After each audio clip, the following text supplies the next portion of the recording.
All right, so what I'm going to do first and foremost is a little different from our past conversations. Because they're such ballers, their bios simply cannot be contained by today's experience, and we have so many things to get to.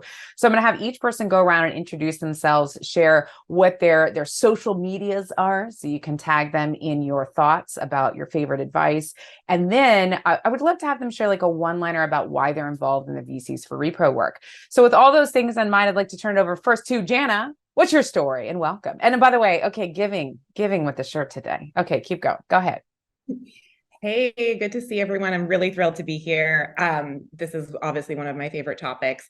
I am Janna Meyrowitz Turner. I am a lifelong entrepreneur and I do many, many things. But as it relates to this specific conversation, I'm a stakeholder relations strategist. So if you think about that really broadly in terms of like communication in all its forms in every direction. So my first company was a public relations firm. This has moved on from that. And my role in all of this is really like figuring out what needs to be said and how to say it. And that's my superpower in terms of this thing here. And I'm just so excited to be here with Christie and Mandy. And there was one other thing that I was supposed to tell us the socials. Where should we be tagging you if you're giving us gems and we want to? Yeah. Okay. So I'm most active on LinkedIn and then Instagram. I'm on Twitter, but it's not my preferred platform for many reasons. Not her preferred. Yeah, and I'm at Janna M. Turner in most places. I'm Janna at jannamturner.com if you want to shoot me a note. I legitimately love talking about these things all the time. So we're so glad that you were here. Thank you for being here, Janna. But Janna and I saw each other for the first time in New York, correct me if I'm wrong, in person. And it was like an immediate, excited connection. And I was like, well, we're now going to be friends forever. Speaking of friends forever, moving on to my next friend forever. Mandy, please introduce yourself. Tell us more about you. You're the best. So happy to be here. I feel like this was meant to be. Hi, everyone. I'm Mandy Bynum. I use she, her pronouns. I'm based in the Bay Area, but today I'm coming to you from Chelsea, the Chelsea neighborhood in New York. And I am a super connector, an investor, an advisor at the intersection of social justice, venture capital, investing, and corporate leadership. And I was introduced to Janna upon my angel investing chapter a few years ago, and she became a very dear friend of mine and an amazing coach for creating my own brand of Mandy Bynum Inc. And so in practice, I have several jobs. One of them is as general partner for Bay Street Capital Holdings, which is an investment and asset management firm. I also run my own brand company and consult with several startups and also invest as an LP in a few venture capital funds who are all run by women. Due to my relationship previously with Janna and Christie and my relationship to social justice and having been an author of a book about social justice for kids, I was immediately drawn to this last year when the two women were posting about it and having sessions about it as I was becoming more educated and realized how much I was missing. So since then, I've been joining them as the equity advisor for VCs for Repro, and it's always a pleasure being in any space with these women. Mandy, I love it. And just a slight flex, no big deal, just a children's book on social justice in between the moments which she is not doing all the other things. Well, we're so honored to have you here. And Mandy, I'm so excited to see you. I've been a big fan of your work for such a long time, but then also getting to be here with you in this space means a lot. So thank you. And a longtime homie, Christie Pitts. We've known each other from back in the day. And according to our attire, we are going to start a law firm together. So I want to pass it over to Christie now. Blazer Gang. Go ahead, Christie. Please introduce yourself. All right. Thank you so much. Hi, everybody. I'm Christie Pitts. I am a longtime investor and was a partner at Backstage Capital for many years. Backstage invests in companies led by women, people of color, and LGBTQ founders. And we were early to that game, and we invested in more than 200 companies. And at the beginning of this year, I actually left the investment firm to join one of our portfolio companies called Mommy, which is on a mission to make the U.S. the best place in the world to give birth. Long way to go there. I transitioned out of Mommy just a month ago or so, and now I am living my best life. Hey, Jen, I see you in the chat. Oh, it's so good to see you. Okay, so I'm living my best life, and I love this work at VCs for Repro. And just to put a real fine point on it, I am very passionate about getting access to capital for people who have been historically overlooked and underrepresented. And if you don't have access to bodily autonomy, we can't even have a conversation about access to capital. So this is a problem that we need to be talking about. It is relevant for business, and abortion touches everything. So I'm so glad to be here with these powerful women and with everyone else that's here, and let's go. Hey, listen, let's get a box full of mics that we're just going to drop all over the ground. They've already started. Listen, they've already started. So a couple of quick reminders before we get into the conversation for people who just joined us. Welcome. Also, have you seen who's in the chat, y'all? We got some people here, here. So thank you for being here. Please don't forget to introduce yourself. And then get ready to ask your questions. So I can't believe I'm saying this. If you haven't used Zoom before, I feel like we've all now adopted Zoom. But if you haven't, please go ahead and hit that Q&A feature, and you'll use that to ask your questions. I'm not going to touch questions until I get to the audience Q&A section, but you can add them in now. So I can start queuing them up and getting ready. Add as many questions as possible. I'll try to get to one question per person. And then, of course, don't forget to share your advice on social media. All right, so let's get into it. Folks, we're going to start talking first about laying a foundation for what VCs for Repro stands for and what they've been up to. So for the audience, and I want to kick it off to whomever wants to jump in and answer this question, what is the purpose of VCs for Repro, and how did it come to be? Yeah, I'll take that one. So it started as a concept of rebranding abortion. And what does that mean? It means changing the way that we talk about it, changing the way we think about it, with a specific goal of getting powerful people of influence to pay attention.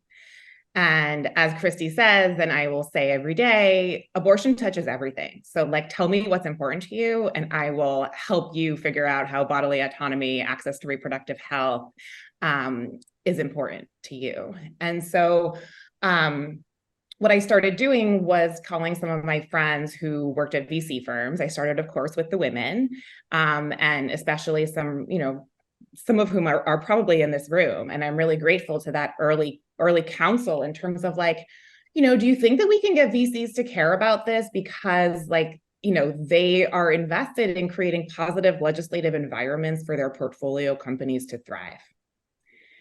Right. And that's why, I said, I do a million things, but stakeholder relations is key in terms of, how do we get them into something, feel safe enough talking about it, and then also, that has to start further upstream in terms of them understanding that it's in their best interest. Right. Oh, I'm sorry, Janna. No, go. Okay. I was going to say, the other thing I was going to say is like the VCs, the concept of do we think we can get VCs to care about it? The reality is there's so many of us that care, but we're afraid to speak out. And so that's where the work that we did catalyzed the community, because we de-risked the conversation around abortion. And Christie, can we dig into that for a second? Why? Yeah. Why are people afraid? And then keep going.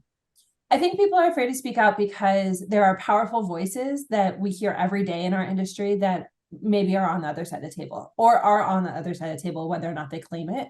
And also there's a perception that abortion and reproductive healthcare and reproductive rights is a political issue that shouldn't be discussed in a business context, when it is the economy, it is the business context.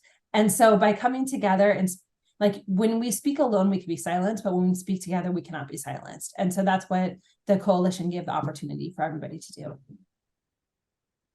Yeah, fantastic. Go ahead. I'm glad you chimed in with that, Christie, because that was the thing, is that it was about assuaging the fear, right? And, Paige, you double clicked on that, right? Why are people afraid? Okay, well, investors analyze risk for a living, right? And make decisions based on quantitative and qualitative metrics.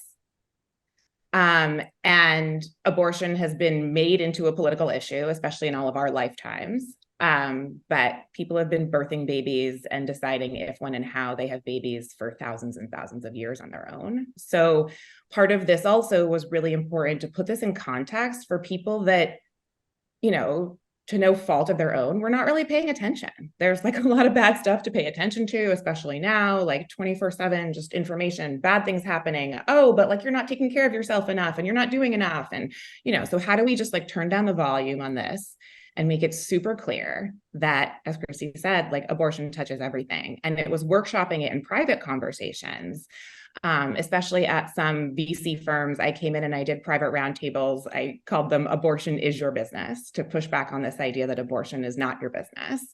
Oh, that's not my business. Like that's, we don't get political, right? It's like, well, so I was doing these private roundtables, answering people's stupid questions, like helping people feel safe and comfortable talking about this and putting it in context. And that's when we realized that people wanted to do something, but we needed to make it like really easy for them and make it really safe and make it on brand. And when I say on brand, like, as Mandy mentioned, my primary work now is this work I do called personal brand alignment. And it's a very specific kind of intentional leadership methodology that I created. And in doing work with powerful and influential people, I can say that 100% of people underestimate their power and their influence. And everybody has imposter syndrome. It just looks really different for everybody. And that's, what makes us unique. It's part of the human experience. And, to say that we exploited that is not necessarily the right word, but we were kind of like, here, the rubber's going to meet the road. You're going to have to figure out how to talk about this. And like, so let us help you put it in context, and then we'll give you something that is, not just safe to do, but actually compelling and interesting. I love it. Mandy, do you have anything else you want to add here? Yeah. Go ahead. Janna's a genius, and everything she said is absolutely true. And, I think that, as a former DEI professional and still a DEI professional, or diversity, equity, inclusion professional, we're always looking for ways to help folks, like, meet people where they are. And abortion has such violent, racist roots in U.S. slavery, from, using Black women's bodies to, for medical studies, to do with no anesthesia, no pain medication at all. And so a lot of that, or we can go into this for a while about the history of abortion. And a lot of it is very much tied to all of the other things that we like to ignore as a society in the US around racism and around our history with slavery and using Black bodies for the profit of a very small white minority.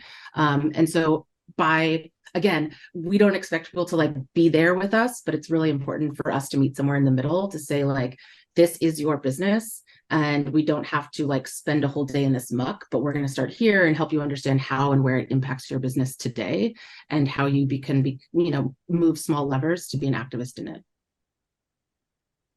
I really appreciate this, this conversation about how you meet people where they are. Right. And there are no stupid questions. Let's just come to the table. Let's get to better understand this issue together, so that people don't hide in their shame or say like, "Ooh, I think I should know this," but you don't. And that's okay. Let's just start from where you know and what you know. So I'd love to jump ahead a little bit in our questions team and talk about what are the common themes that you're seeing and hearing when people are talking about abortion in VC firms or just in VC communities.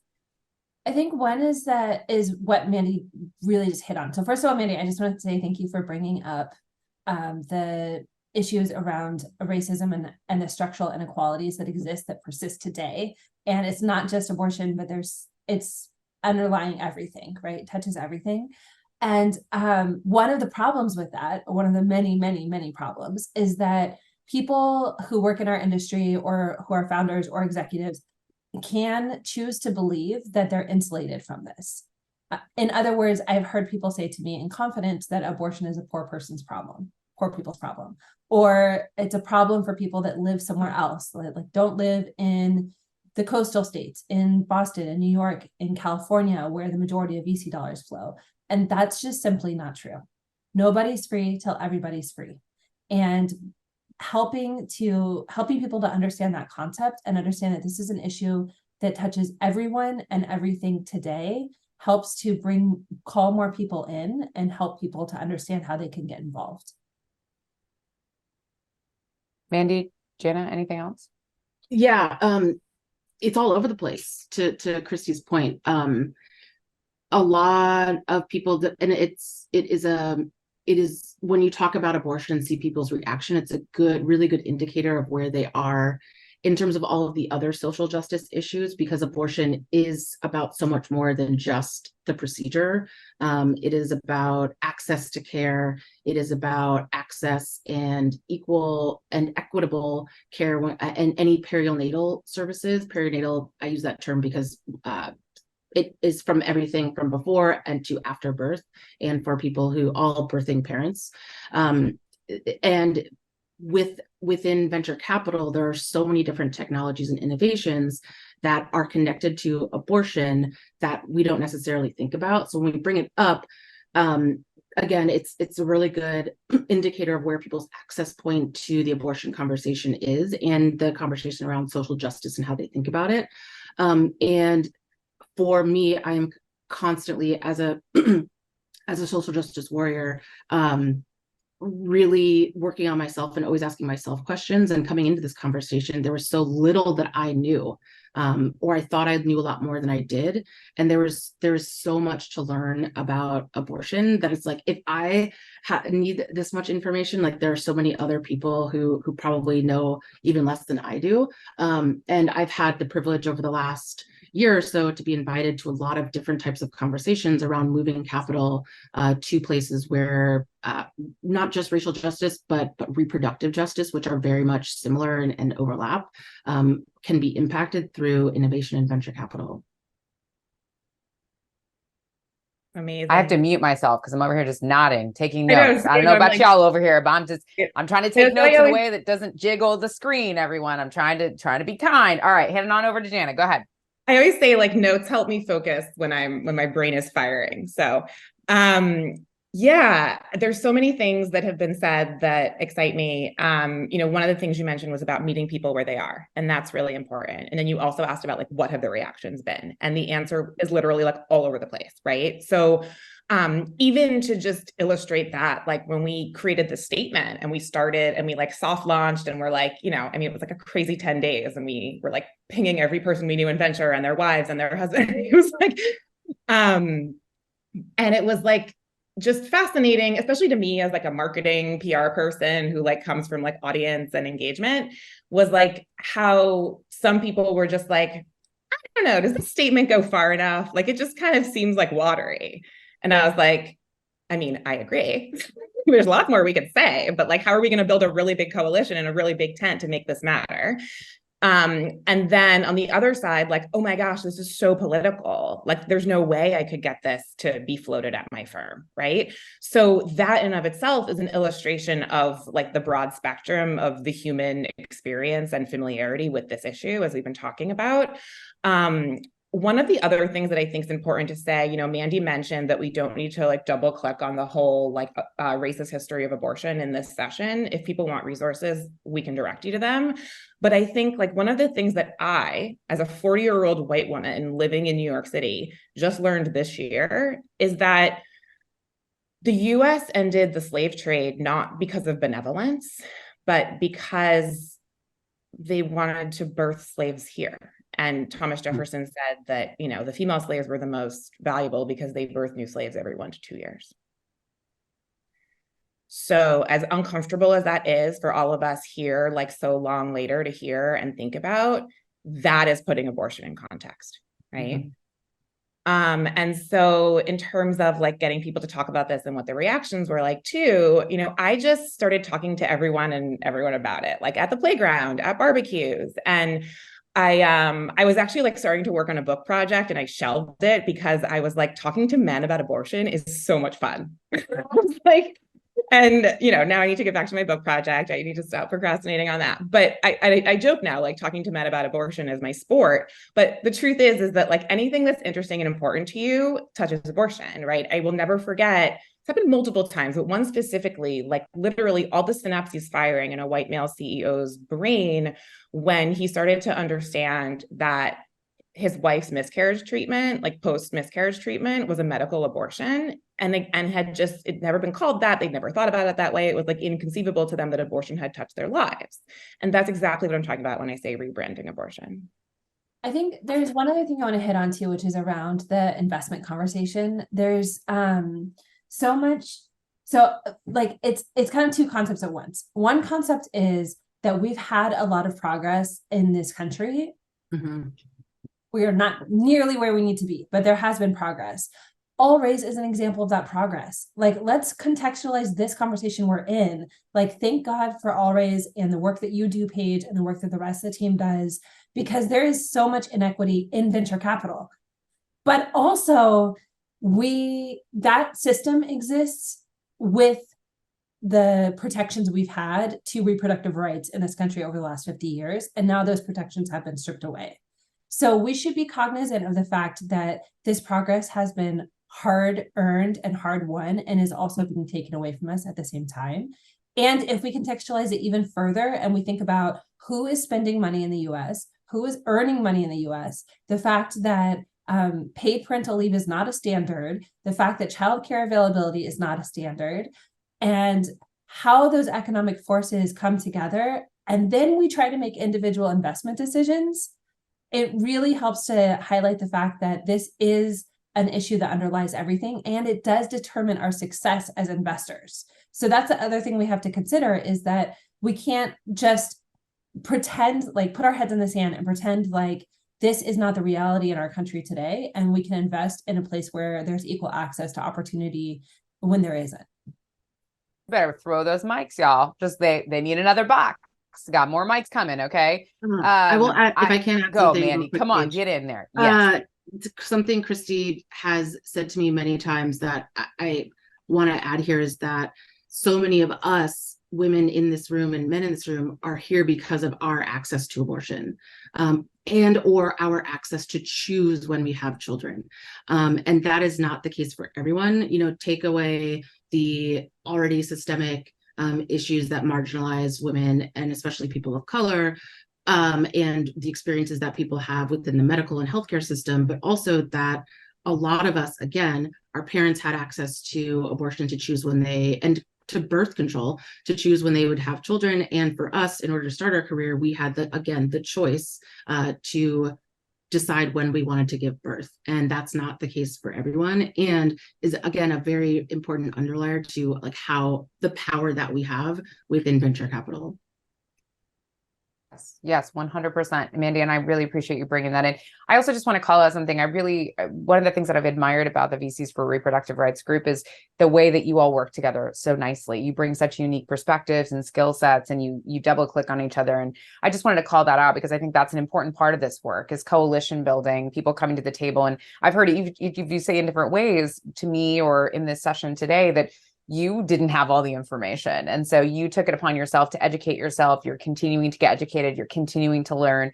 And so instead of shying away from what we don't know, it's leaning into that with curiosity and hope that you can use new information to make different choices. So I just wanted to pull that out. I want to dig in a little bit on two topics. Number one is I want to zoom in on the economic impacts. So I'd like to talk about how do abortion restrictions impact the economy, VC firms, and their portfolio companies, to kind of just really pull those out. And the second piece, and Janna, you brought this up about the power of male allyship, right? What does allyship look like in this work? And why is it so important in VC firms and in our community? So those are the two questions. And that is my prompt for you all to remember. Drop your questions in the Q&A dashboard, because we'll be getting to audience questions very soon. So, all right, coming back to you, I'm going to remind you of the question I just asked. So how do abortion restrictions impact the economy? Christie, you already started down this path. You all have in different ways, but I want you to go deeper here. And if you've got any good stats, just drop them out everywhere. We'll take them. All right. First of all, I want to say, raise your hand if childcare is what makes it possible for you to participate in this conversation today. Paid childcare. Yeah, me too, Paige, because I got two. So this is what we're talking about when we say abortion touches everything. It's the ability to choose when to have children, and it's the ability to care for the children that you already have. And so after the Dobbs decision came out, now in the US, it's estimated that more than 1 in 2 women are no longer able to access abortion care legally. Does that mean that people stop having abortions? No, it just means that we add more onerous restrictions on people. And oh, I'm sorry, just looking at the chat. Okay, so it means that we add onerous restrictions on people that already have children to care for. Also, there is, I think Janna, you can speak to this about male allyship, but one thing that I just wanted to call out really quickly is that we also can't pretend that the only people that have children and our parents are women. Hello, like babies don't get made on their own. Like there are men that are part of this conversation that are affected by this. In fact, in one private conversation that I had very early in this work, there was a man that told me that throughout his lifetime, he had 5 different instances where his partners had utilized abortion care, multiple different partners. And he credited that with how he was able to come where he was in his career. And so we can't act like any of us live in a silo. We are all in this together. And Janna, I'd love to toss it to you around the male allyship piece. Yeah, absolutely. And I thank you, Dana, for sharing the Turnaway study in the chat here. There's so much data on how access to abortion and reproductive health impacts women's lives. The truth is that like men don't really pay attention to that because that's not what makes them care. What makes them care is how it's going to impact the economy and their livelihoods, their own families. And, and I know men are not a monolith, and I do not mean to grossly generalize. And, in general, I am talking about like cis hetero men in this. And part of why we did what we did is because VCs are 93% male industry, have an appetite for risk or laser focus on the future and innovation.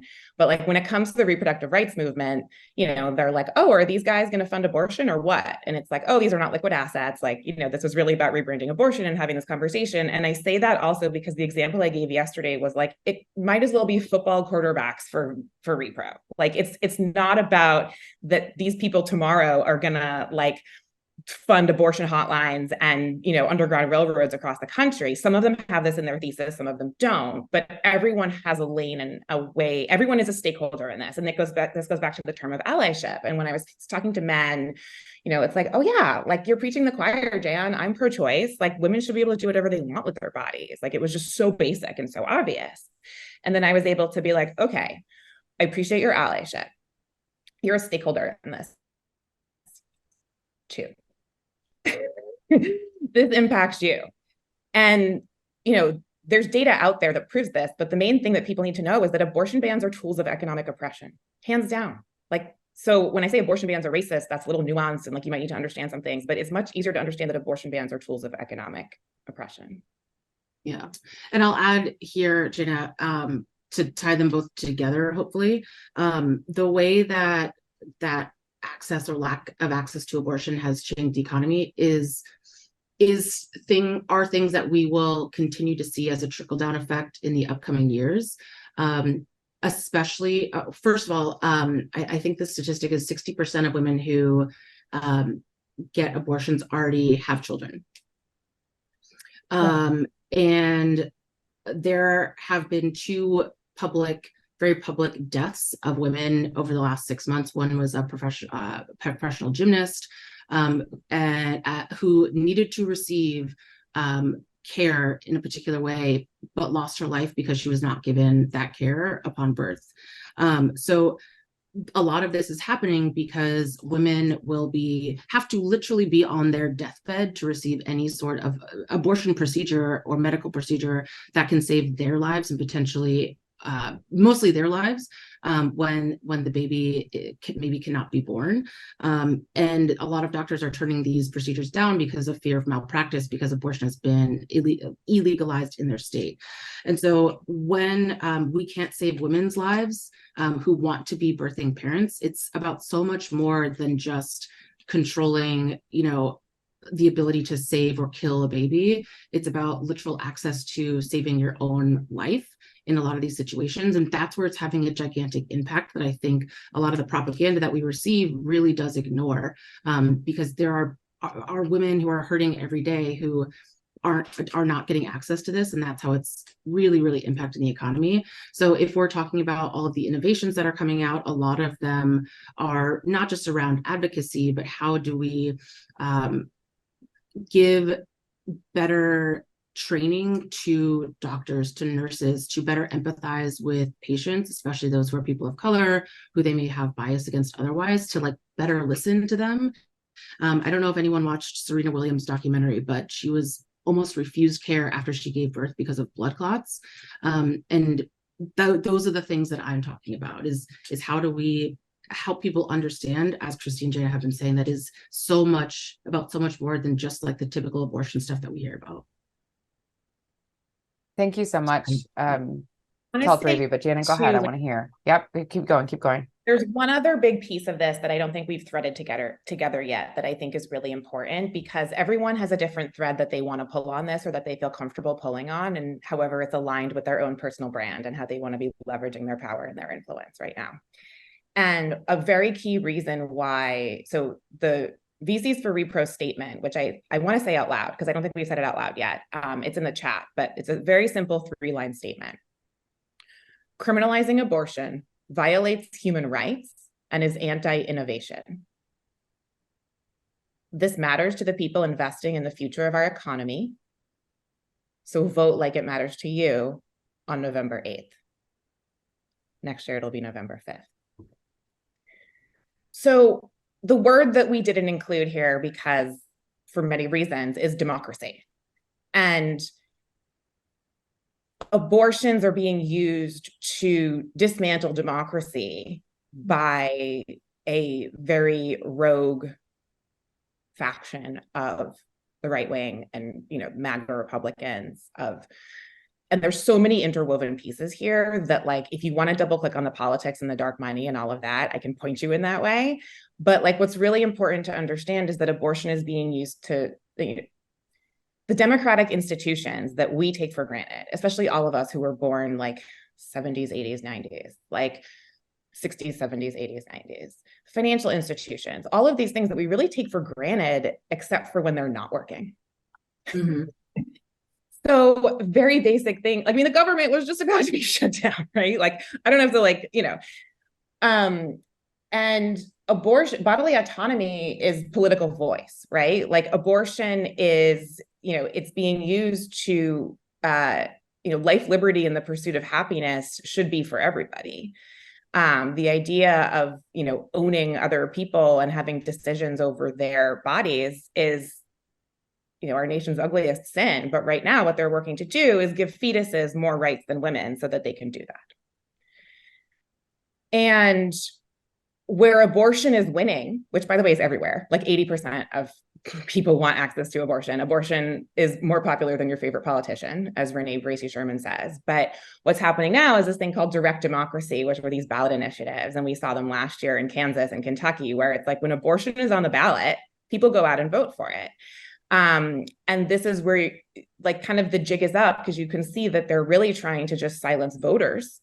They're trying to silence voters and silence political voice and opportunity and empowerment of these groups, using this tool that people say is, it's like not really my business. I don't know. Abortion doesn't touch me. There's so many things I could say on that, but like that was like the big part that I wanted to say. Like this is all related to democracy. Like banning any form of healthcare, bodily autonomy is not just bad for the markets, it's bad for a healthy functioning democracy. And you can see, back to unpack the statement for a second, like criminalizing abortion is talking about the fact that the law is being weaponized against people who need abortions. The fact that it's a human rights violation is to point out to folks that these are things that we would be horrified if we saw in other countries. We see these things in other countries and we are horrified by them, and we will spend lots of money going to, project our vision of democracy on other people. And then of course, the fact that it's anti-innovation is our way of saying like, that's not cool. That's not where the future is going. And the third part that this matters to people investing in the economy, that's the flex of power, right? Like we live in a capitalist society, like our economy, our markets, like those are our indicators of success. And this matters to us. And then the last piece was how we threaded it into democracy, right? Use your voice. You be a citizen, essentially, is what the call to action was, which is part of what my larger thing is of rebranding abortion and helping people realize that they're stakeholders and then activating them as such. Actually, Janna, I want to ask you a question because there's something we talked about using your voice, and especially so like to give some context here with the coalition, we saw male allies join us and speak out. So first of all, I want to recognize them. And this is a coalition for all investors, not just women investors. And with that context, we also saw that the majority of firms that signed on, those decisions were driven by women in power in those firms. And so in preparation for this conversation today, we talked about how sometimes it can feel like the onus is always on us. It's like and so Janna, I want to throw it back to you because I know you have some really great viewpoint on this. Yeah, I think it's like activism and advocacy feels scary, and it feels scary by design because it's like, I literally sit with, my job is to sit with leaders and be like, how will this showing of humanity impact my career and my earning potential? And like, how do I help those things work together instead of at odds with each other? And so I think that it's this idea that it's the difference between purporting to be an expert on something or getting on your soapbox among your team and really just kind of bearing witness to what's happening and saying that, and this is happening, here's how I'm seeing it impact us. It goes back to something, Paige, I appreciate the resonance on our teamwork because I love these women and collaborating with them, but also I lost my train of thought because I was just thinking how much I love working with you all. What was I the can other jump in, thing Janna, for a second. When it comes to male allyship, there have been a lot of people who have stepped up and spoken out because they have figured out, whether with us or previously, that abortion absolutely touches them and has absolutely impacted their lives, to the point where they are on a mission to activate other men. Did you remember, Janna? Yeah, I mean, so what I was saying was that in those early conversations, when I would talk to some of the women in my life that, are in venture, and it was like the two main reactions were like, oh shit, I haven't been paying attention. Like, and they were like a little embarrassed. And I was like, don't worry about it. There's, again, a lot of bad stuff to pay attention to. And then the next thing, and this is, what Chris was like, oh, fuck, I'm the one that's going to have to bring this up at my firm. Right. And it's like, how much do you want to stick your neck out when you're also trying to get more money? You're also trying to get more of your deals pushed through. You're also trying to get out by 5 so you can see your kids. Like, so this idea that the onus was on the women. And, also I think there were some important, powerful conversations too with white women in VC in terms of understanding like their power and that they needed to use their voice in this way for the people that were not in the room. I mean, I have to say, because it still gives me chills, like thinking about some of the conversations that we learned about that happened privately behind closed doors, like both people realizing that they like had been scared to talk about this, but like, obviously, like, duh. And it's like, oh my God, thank you. I was so scared. Why did I not bring this up?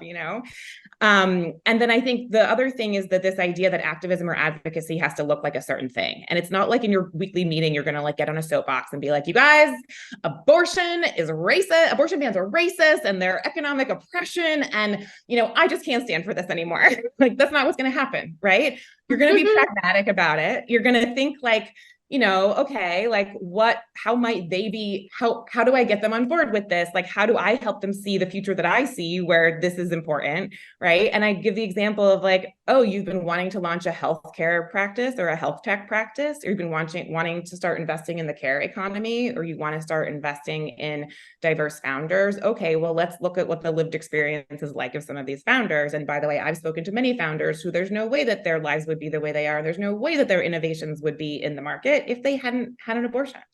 I wouldn't be doing any of this if I hadn't had an abortion. Really quick on that topic. So also I want to hit on climate. Like, so many people want to invest right now. And if you think you can invest in climate and ignore this issue, you can't. But also, once we started the coalition and started this work, we had founders reaching out to us, investors reaching out to us. And founders were telling us they were prioritizing coalition members when they were giving allocation on their cap table, because they were able to build their companies because of their access to healthcare and support and their bodily autonomy. And if they didn't have investors that understood how that was important to them in their career and their ability to show up, then like those people were not welcome on the cap table of those companies. And so that's something else. It's not just that the conversation is de-risked. It's that founders are looking to have investors on their cap tables that are values aligned with them, that build with them, and that they know will support them. And so by not speaking out, it's not just that by staying silent, you are saying something, and it's at your own risk not to talk about it. That's right. That's right. Oh, I feel awful because I'm going to jump in and take it to audience Q&A. Not because I don't like to hear from our audience, but that I've taken so many incredible notes. I know people have in the audience as well. So I want to kick us off with some questions. Somebody beautifully telepathically linked with me and had this question. I would like to be able to explain to the people in my firm why this is such an important issue for our portfolio companies. And we kind of started heading in this direction. So how would this person go to the members of their team and say, hey, abortion restrictions are important to our portcos because. Christie, Mandy, you want Christie, to Janna? Yeah. Okay, I was looking at you, Janna. You can go first. Okay. So for clarification too, I'm an angel investor and I don't work in VC, but I have invested alongside many VCs. A lot of my clients that I do personal brand alignment work with are VCs. And that was really how I started thinking about the use of funds and the levers of power. But first of all, if you have a female founder, this is crass. I'm just going to say it out loud. You want her to crush it. You want her to work late at night, whatever. Okay, so she's walking home late and she gets raped and she gets pregnant. Don't you think that it's in your best interest for her to have access to bodily autonomy? So this idea that, and that's why I say the cruelty is the point, the chaos of all of this is the point. Some of these laws that are hitting the state legislatures have no exceptions for rape and incest. By the way, the exceptions are bogus too, because it's hard to prove and you never do. And we're not going to relive that trauma.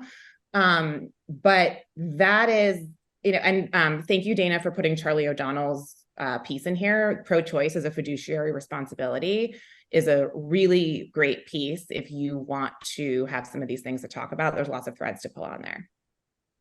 The other thing that I would add is that every firm has its own culture. And that's one of the things about this industry, which can be, fulfilling and also invigorating and also infuriating.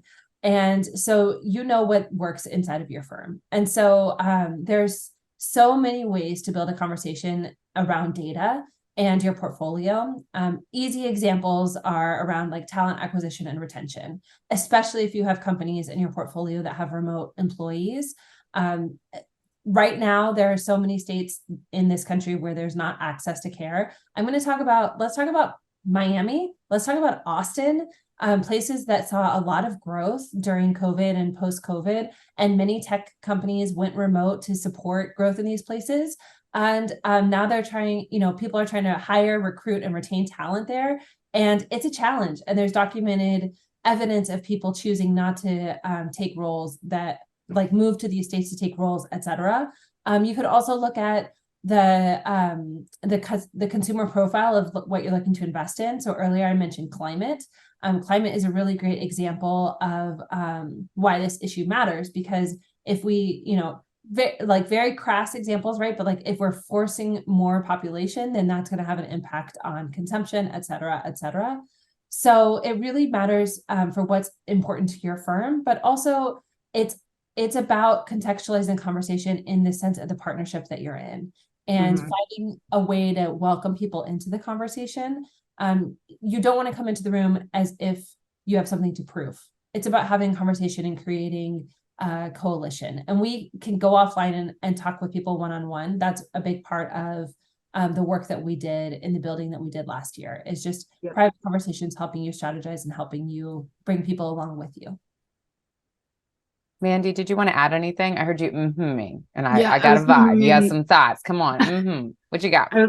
Christie, in the how to's. I know a lot of times people ask this question. It's okay, but what do I do? So I think Christie did a great job in saying what matters to your firm, what matters to your team, and contextualizing it in a way that makes sense for them. And again, if you want our help in doing that, we're happy to, because there is always a way to thread, as we've been talking about, abortion touches everything. And there is always a way to thread through to your portfolio companies. It's okay, Mandy. I got you. One more thing I wanted to mention. There's a lot of people in venture that are the only women at their firm, and their firm has no thesis around investing in underrepresented founders or investing in women founders. But guess what? Even if you're on a team with all men and all of your portfolio company founders are men and they only hire men, those men are related to, interact with, live with, are married to, etc., women with uteruses or people with uteruses. And so this issue does affect them, and it's not something that's scary to talk about. And there's always the stick of the fact that founders do care. And it's not about the investment decisions that have been made in the past, but about what you're going to be doing differently in the future to make your firm more attractive to others. Mandy, did you want to finish? I was just going to say, you want to finish, Mandy? I got you. We got you. Christie, sure. I got you. I'm not on fire, luckily. Yes, what matters to you. And I'm thinking of examples of like, if you invest in healthcare or if you invest in SaaS, a lot of those products that you are helping to develop, let's say it's a payment processing. In who are the people who spend the most in our household? It is women. So those products that you are creating and investing in are going to touch women. And if women do not have the access to the life care that they need, your product will not sell, or that product will not sell. So we have to be thinking about how abortion touches every one of our portfolio companies, whether it's hiring and retaining women so that we can have diversity on our teams, whether it's the success of the product that people are selling out in the market, and specifically consumer packaged goods. There's so many amazing innovations that are coming out from women due to the access to create these things. And a lot of it is very related to having access to perinatal care. I appreciate you you all thinking about it from these different perspectives, right? Everything from hiring to the customers that people are supporting the market. And as we're talking, I was just thinking about Cake Ventures' white paper about the $1 trillion female economy, right? And how for so long women have been viewed as a niche. And of course, by the way, we know abortion isn't just a women's issue; it's a human rights issue. But as we do think about women and how often that market has been perceived as a niche market or a small market, but we now know the data is different. I think what you all are bringing to the table is like, the data is different. This is a much bigger issue than we all might realize, and it affects everybody. And so what I'd love to hear from you, and this is another question that I received via DM, thank you very much for that, is how do I educate people in my firm, especially people that may be on the other side of the aisle, about this issue and how it impacts them? Because I think to your point earlier, Janna, this is a really tough conversation to have when you just try to go to work, you're trying to do your job, you're trying to do it really well. And I would say that this is among many issues, right? It's like going and having an identity and having to explain your identity and why the lived experience you have is so tough compared to other people, or because of class issues or whatever it might be. So we'd just love to hear the kind of resources that you all offer at VCs for Repro that people can use to have these conversations with folks that maybe they don't agree with in their workplace, to help people understand what's really going on, what the data says. Yeah, thanks for that. Because I wrote down two things that I wanted to make sure that I said, because I think these may be inroads that could be interesting or thought starters to people here. So the first one is that I think most people can agree that like our country is in a mental health crisis because of the pandemic and all these things. And it's talked about a lot. There's a lot of attention paid to teenage girls. Like, you know, it's everywhere. I'll tell you what people are not talking about, which is the men's mental health crisis. And I work with a fair amount of men. Most of my clients are women, probably 80% women and like 55% people who identify as not white. So like these concepts are clear to me here. I work with a lot of men in their 50s and 60s who like wish that they hadn't waited so long to figure out who they are and like what their meaning is, right? And it's very easy to be like, oh, you know, we're neutral, we're bipartisan, we don't talk about politics. But at what point are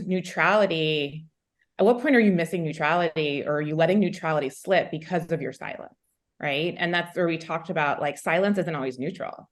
Mm-hmm. And, you know, I think that why it's important to tie this into men's mental health is because well, I sit on the board. I spend a lot of time talking about these things. If people want to talk about these things, they can, but like 15% of men commit violent acts and 85% of men do nothing about it. So this idea that they're the good guys, well, I'm a good guy. Of course, per choice. Are you kidding? But it doesn't mean that we need to like, you know, hitch our firm's like stance to it, right? But this idea that doing something with purpose and meaning and having convictions about it is actually like a really key part of like happiness and success for men. And so, you know, the nuances of your team members who are men, but yes, they have wives, and it's not surprising that a lot of the men that invest in femtech have daughters. But the idea that their health is on the line, that when we are living in a, you know, gun violence, we say abortion touches everything, I mean it. So if someone at your firm sits on a gun violence board, or they sit on, you know, their kid has autism, I don't care what it is, whatever they care about, there is something that we can bring this back to why this needs to be something that, why you are a stakeholder in this, and then figuring out what your activism that's specific to you looks like for this. Great. Mandy, Christie, do you want to share anything else about that? Thank you, Janna. That was awesome. Go ahead, Mandy. Nailed it. Yeah. I think you nailed it. I love it. And I want to remind people, talking to people as people and having a conversation from a place of like, hey, I'm learning, we're learning this together, let's move forward in a different direction, I think is an important way to move people in like a very human-centered way. Is probably a good way to put that. And so I'm so grateful to have all three of you here today. There just simply isn't enough time to talk to you about this and many other things that you all work on a regular basis. So I would love to wrap us up right now with your final one piece of advice, and then where people can follow you so you can add those two things together. So what's your final piece of advice for our audience today? Christie. Yeah, actually, so thank you, Paige, for giving us this opportunity to share our last thought. Because I did have a thought that has been coalescing, which is you showed, like, if you're here today with us, you showed up for this conversation, whether or not your firm has signed on for the coalition. And this is not on your shoulders. So please, I just want to say, you know, we're all on our own journeys here, and continue to show up, like continue to be involved. We're here to support you. And, you know, whether or not you convince the men in your life is not a measure that is important. What's important is that you're here with us today, and it's important that you're waking up to this issue, or you're learning about this issue, which we all are. We all have our moments, our light bulb moments. For me, it was my experience in pregnancy that really made me passionate about reproductive justice. And I had my first kid when I was 34. So for 34 years before that, I wasn't really paying attention to this issue. And so I just want to say that out loud, that we can forgive ourselves, give ourselves grace, recognize that there are a lot of areas where we need to be doing work, and we are doing that work. And even just being here and giving us your time and attention today is doing that work. So thank you for showing up and being here with us. And follow me on LinkedIn at Christie Pitts. Thank you, Christie. Mandy. I am at Mandy Bynum, no underscore on most socials. Something I leave almost every panel with, regardless, is it is so important to think about the importance of separating your shame from the actions you take. So when everything happened in 2020, there was so much shame going on that people remained neutral, they remained silent, and remained actionless.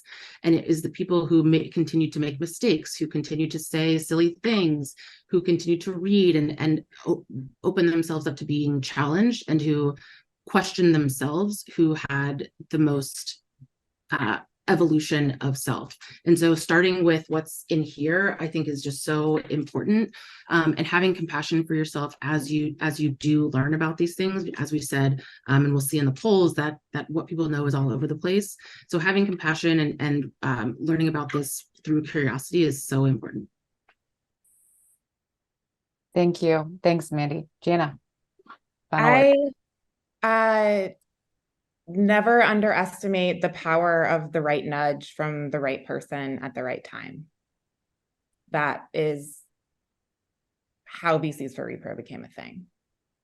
And it was sometimes as simple as like me texting someone to text someone else, like, VCs for Repro is on your radar, right? Question mark. No, I didn't know about this. What? Oh my gosh. What? Oh, cool. Great. Yes. Thanks for the flag. Right. Don't underestimate your power and your influence. Don't underestimate your power and influence.